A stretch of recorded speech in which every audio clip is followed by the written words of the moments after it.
On early Saturday morning, December 31st, at about 5:45 a.m., officers responded to a person down call at 1090 Hollywood Road. When they arrived, they found a woman there that was unresponsive in the living room area of her apartment. Medical technicians checked her out and determined that she was deceased on the scene. At some point, we had our homicide detectives arrived as well and start to investigate the situation. We have since determined that she was probably strangled. That appears to be the form of death, according to the medical examiner's office, and we are moving forward with a homicide investigation of Ms. McTour, Ms. Julia McTour, from that location. Does anybody have any questions? Do you have any suspects at this point? At this point, we have several suspects. From what we've been able to gather, Ms. McTour was well liked in the community, so many people knew her, and so we're hoping that that will help us to solve the case. We're imploring anybody that may have known who she may have spent time with on Friday evening, leading into Saturday, would be able to help us out with anyone they saw going in and out of her apartment at any point on Friday all the way up to Saturday morning. And can you clear up her grandson? Was he present at the time of this? Did he witness any of it?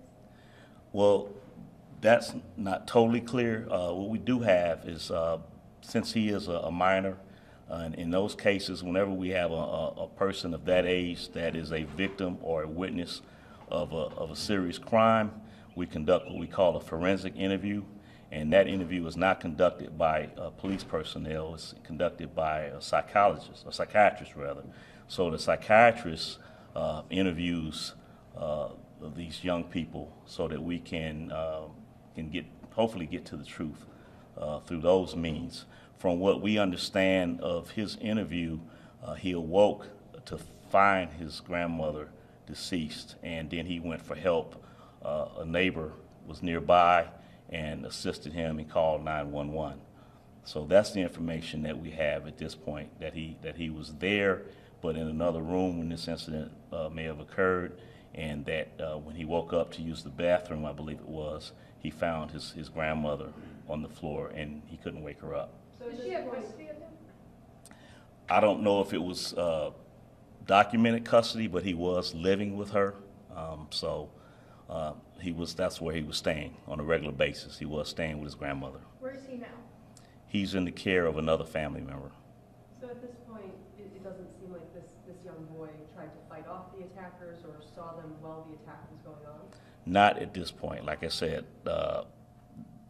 I can only go on what he told the psychologist.